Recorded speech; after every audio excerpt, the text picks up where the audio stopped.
sur ce salon de l'agriculture 2022, un salon de l'agriculture qui est celui des retrouvailles et qui est aussi un peu celui de la stupéfaction quand on regarde ce qui se passe pas très loin de chez nous, en Ukraine, envahi par la Russie. Ce sont deux grandes puissances céréalières qui s'affrontent et ça bouleverse tous les équilibres mondiaux. Pour en parler ce matin, qui de plus pertinent que vous, Jean-François Loiseau? Vous êtes le président d'Intercéréales, c'est-à-dire l'interprofession française des céréales, et vous êtes aussi le président d'Accéréales, qui est une coopérative céréalière généraliste, mais qui a la particularité d'être très tournée vers l'export, et notamment vers le bassin méditerranéen. Donc vous êtes aux premières loges pour observer ce qu'on n'a pas très bien compris encore, c'est-à-dire les effets dominos de cette crise russo-ukrainienne.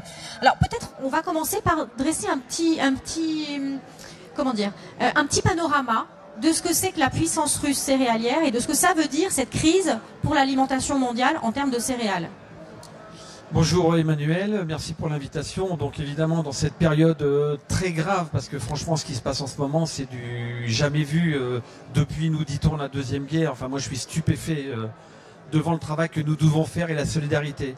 La Russie c'est une puissance colossale, malheureusement sur le plan militaire, énormément sur le plan agricole, et depuis les années 2000, si vous voulez, la Russie a changé son modèle, historiquement un modèle tourné vers ce qu'on appelait les sociétés un peu publiques, les kolkhozes, aujourd'hui des entreprises privées, de très grandes fermes, et surtout des territoires immenses et très riches. Et d'ailleurs, tout comme l'Ukraine, de très grandes fermes, de très grands territoires très riches, avec certes des problèmes quelquefois climatiques, parce qu'il fait très froid en hiver et très chaud en été, mais ils ont un potentiel énorme. La Russie c'est 85-90 millions de tonnes de blé, l'Ukraine c'est autour de 45 à 50, quand la France on est autour de 35 à 40 millions de tonnes de blé tendre. La France est le premier producteur européen. La France est le premier producteur européen, nous avons après l'Allemagne, et ce qui est intéressant en termes d'analyse, c'est que la France est un pays qui transforme pas mal de céréales et de blé tendre. Si on prend le petit focus, on peut prendre blé tendre et maïs. La moitié du blé tendre sort de France pour être vendu à des clients en Europe et au-delà de l'Europe, principalement le bassin méditerranéen, et l'autre moitié en France est transformée. Pour l'Ukraine et la Russie, la grande majeure partie de leur production partent vers des clients, principalement le Moyen-Orient, l'Asie et le pourtour méditerranéen. Il faut peut-être qu'on rappelle quelque chose, Jean-François Loiseau. La raison pour laquelle on exporte du blé, c'est tout simplement qu'on ne peut pas en produire partout.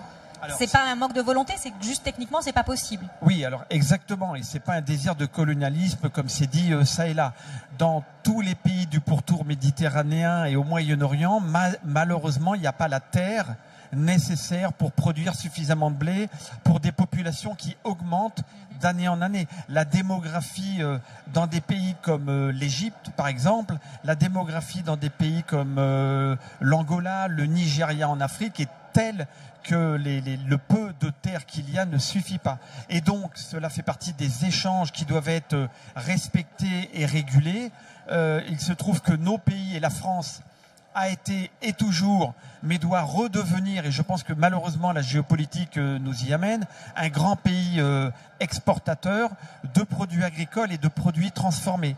Et c'est vrai que la Russie et l'Ukraine se sont engouffrés dans cette brèche depuis le début des années 2000. La technologie les a beaucoup aidés, hein, le GPS, les semences, le machinisme agricole. La production a littéralement explosé. La production a littéralement explosé, et il faut dire que de la part des gouvernements russes et ukrainiens, et là, malheureusement, parce qu'on a affaire certainement à un tyran, mais la volonté de Poutine depuis 20 ans est de faire de la Russie un grand pays agricole, exportateur, et d'en faire une arme stratégique. Il y a 30 ans, c'était les Américains qui détenaient cette arme stratégique. Ils la détiennent pour beaucoup de produits, mais ce sont les Russes aujourd'hui qui détiennent l'arme, et avec cette guerre tragique, ils vont détenir une arme absolue qui est le blé tendre, parce que le blé tendre, c'est l'alimentation des peuples, des citoyens dans le monde entier. Il faut dire que la Russie est aujourd'hui le premier exportateur mondial de céréales, Alors, de blé. La Russie est le premier exportateur mondial de blé. En céréales, il y a d'autres pays qui comptent. Les États-Unis, particulièrement pour le maïs, qui est la première céréale échangée dans le monde. Le maïs, c'est à peu près 200 millions de tonnes de commerce dans le monde, avec des achats notamment très importants sur l'Asie. Donc ce sont les Américains qui sont en tête de pont. Et sur le blé, 140 millions de tonnes d'échanges à peu près. C'est la Russie qui est de très loin devant, avec l'Ukraine, les États-Unis, la France, l'Allemagne, l'Argentine. Excusez-moi, j'ai oublié l'Argentine qui compte aussi beaucoup. Donc ça montre bien l'enjeu géopolitique très lié à l'enjeu alimentaire. Ça veut dire là que la Russie détient la clé de la stabilité dans de nombreux pays du monde désormais avec ses exportations de blé. Alors nous l'avons vu, et votre point est très important parce que nous l'avons vu en 2008. Il faut se souvenir que 2008, les émeutes de la faim, le prix des céréales est un avant-goût de ce que nous connaissons aujourd'hui et de ce que malheureusement nous pourrions connaître. Alors la Russie détient une clé majeure et il se trouve que de la part des dirigeants russes, il devrait y avoir une responsabilité humaine au regard des populations qu'il y a sur le pourtour méditerranéen. Fort de ce qui arrive, on entend, moi j'ai quelques échos là depuis ce matin, que les ports d'exportation, on cite notamment les ports ukrainiens comme Odessa, un port magnifique, sont bombardés. Parce que la résistance ukrainienne s'organise et donc il y a des bagarres jusqu'au port. Et donc les bateaux aujourd'hui, les bateaux ne quittent pas les ports, ne peuvent pas sortir. Donc c'est d'une gravité extrême. On rentre dans une zone de grand danger, d'autant que les cours du blé ont eux aussi atteignent des sommets. Ils sont aujourd'hui plus hauts que ce qu'ils étaient en 2008 au moment des émeutes de la faim. Alors ils sont beaucoup plus hauts. Dès le premier jour de la guerre, le cours des céréales et des oléagineux, d'ailleurs du colza, ont énormément progressé. Ils se sont un petit peu estompés parce qu'il y a eu énormément de ventes d'agriculteurs, ça a fait un peu baisser la tension, mais les cours malheureusement risquent de remonter. Et je dis malheureusement, non pas mes collègues agriculteurs, j'en suis un, mais pour l'équilibre alimentaire des pays qui achètent et qui ont besoin de blé, et pour nos filières agricoles et alimentaires en Europe et en France, nous ne devons pas aller vers des prix complètement ridicules, débiles, qui font croire que tout va bien. Non, il y a un vrai problème majeur de stabilité eu égard les populations et les besoins. Maintenant qu'on a bien identifié quel est le problème d'avoir cette puissance russe agricole qui détient les clés d'une partie de la société de la planète, que peut faire l'Europe? L'Europe s'est engagée dans une démarche Farm to Fork qui va aboutir à la réduction de ses productions globalement et notamment celle des céréales, avec par exemple l'imposition de jachère. Est-ce que l'Europe doit se réveiller maintenant et comprendre que peut-être elle a un peu mis en danger sa souveraineté alimentaire et sa capacité aussi à alimenter le reste de la planète qui ne peut pas produire ces céréales? Exactement, c'est très important ce que vous dites. L'Europe doit se réveiller absolument. Bon, il y a eu pendant 30 ans, entre les années 60 et les années 90, une politique agricole. C'est facile de critiquer toujours, mais cette politique, elle a permis la stabilité de l'Europe, les échanges internes, et elle a permis à nos filières finalement de construire de la valeur pour les emplois en France et en Europe et de se positionner à l'international pour trouver des clients sur la Méditerranée, sur l'Afrique, le Moyen-Orient, etc. Nous assistons depuis 20 ans à un dérèglement des marchés européens, dont acte, il y a d'autres politiques à mettre en place, pourquoi pas de la ruralité, de l'éducation, au passage de la défense, et regardons ce qu'on fait aujourd'hui en termes de défense. Nous sommes incapables d'aider un pays comme l'Europe. Ça montre bien que nous n'avons rien fait, rien du tout. Et donc, à l'heure où on entend parler de Farm to Fork quand même, et vous venez de le dire, où c'est vraiment une politique de décroissance qui est suggérée, mais réveillons-nous.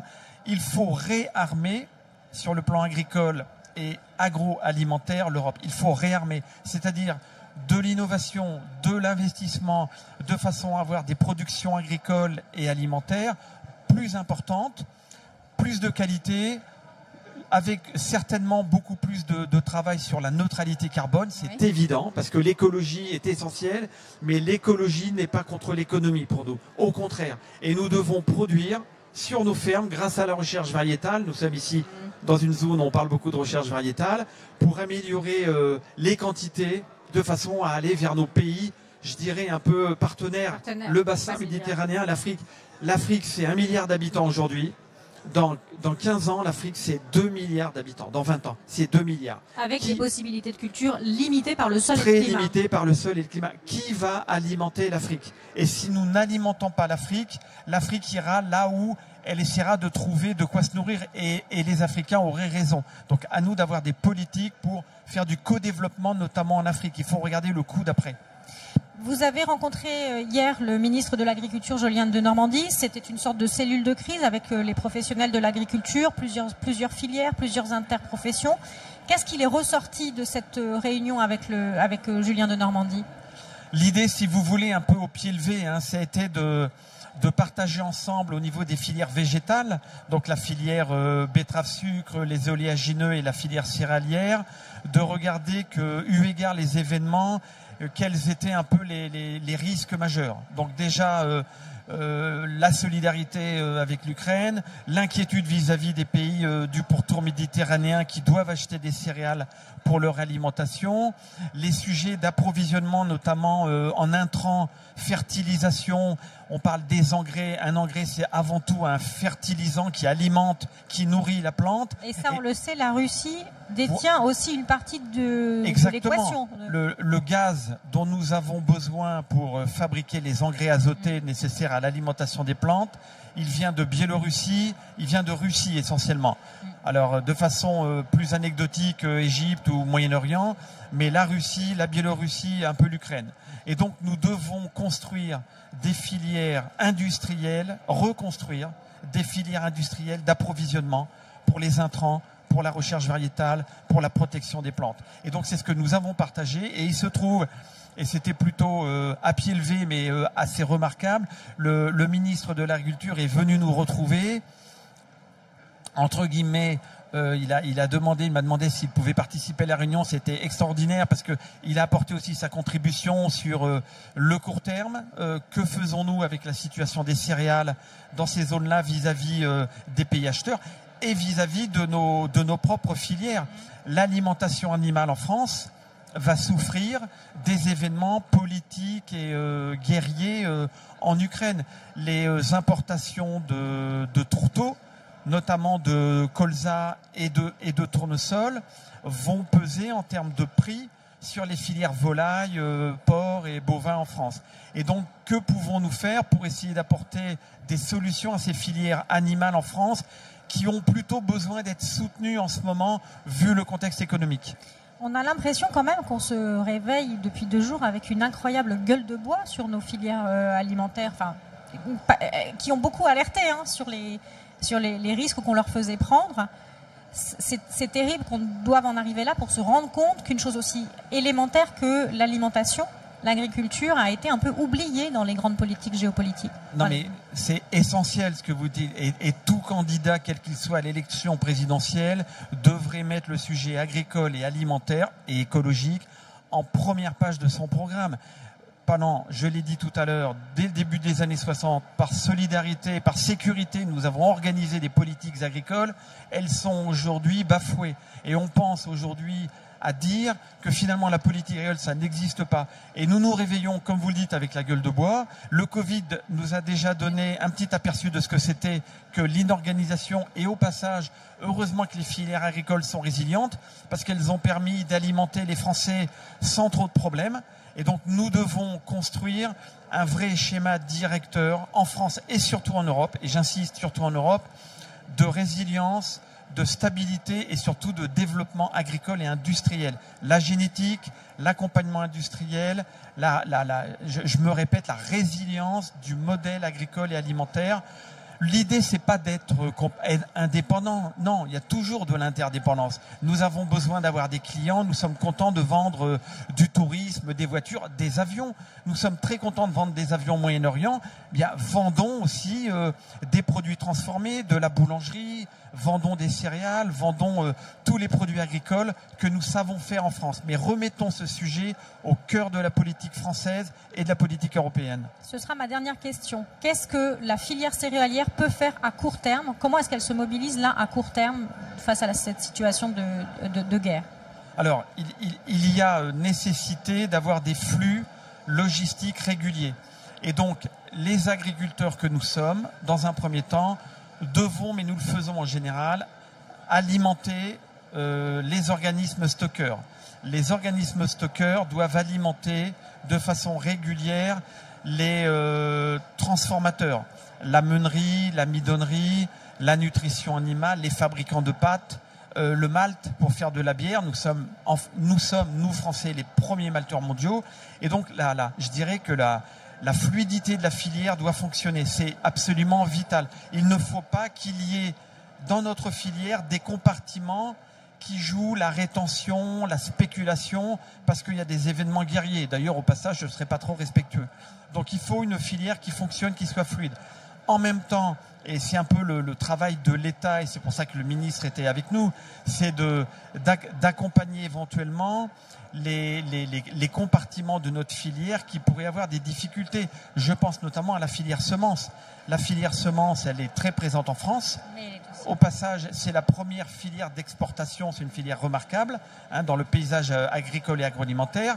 Elle travaille beaucoup d'ailleurs avec l'Europe centrale et l'Ukraine et la Russie. Donc il faut protéger les actifs industriels. Nous avons quelques groupes familiaux ou coopératifs qui ont des installations en Russie et beaucoup en Ukraine. Il faut absolument les sécuriser. Nous avons des personnels là-bas. D'ailleurs, nous l'avons dit. C'est le cas pour votre coopérative? Alors, nous directement en Ukraine, non, mais des entreprises collègues ont des installations en Ukraine. Il faut protéger, sécuriser les salariés. Il faut protéger le commerce. Et puis, il faut absolument, qu'au même titre que les cordons sanitaires, humanitaires fonctionnent, que le commerce fonctionne. Et c'est pas pour faire de l'argent bêtement, mais c'est que l'Ukraine et la Russie doivent sortir de la marchandise pour les pays du pourtour méditerranéen. Les réserves en Égypte, en Tunisie, au Maroc, en Algérie vont 2-3 semaines à 1 mois et demi. Ce qui est très peu. Donc c'est très peu. Si la guerre, comme nous l'a dit le président de la République, prend du temps, comme la guerre sera certainement longue, parce qu'il y aura des poches de résistance, nous pouvons avoir un risque alimentaire de fourniture vers ces pays-là. Et donc la France va fournir ces pays-là dans les produits agricoles, céréales, notamment le blé, l'orge, blé dur, le maïs, dans les autres produits agricoles, j'imagine. Mais nous sommes au mois de mars, les campagnes sont presque en fin d'année commerciale. La nouvelle campagne va commencer à partir du mois de juillet. Nous pouvons avoir une tension très forte au mois de mai, au mois de juin. Et donc, il faut remettre notre machine en route. C'est pas le moment de désarmer avec Farm to Fork ou avec de la réglementation française qui regarde le bout de ses pieds plutôt que de regarder les enjeux stratégiques de géopolitique essentiels. Merci beaucoup Jean-François Loiseau. Je crois qu'on a bien compris que la situation était grave et que les céréales, c'était aussi la paix, d'une certaine manière. Merci beaucoup. Bonne journée. Je vous retrouve demain sur ce même plateau et à cette même heure pour une autre interview de partie de campagne. Merci beaucoup.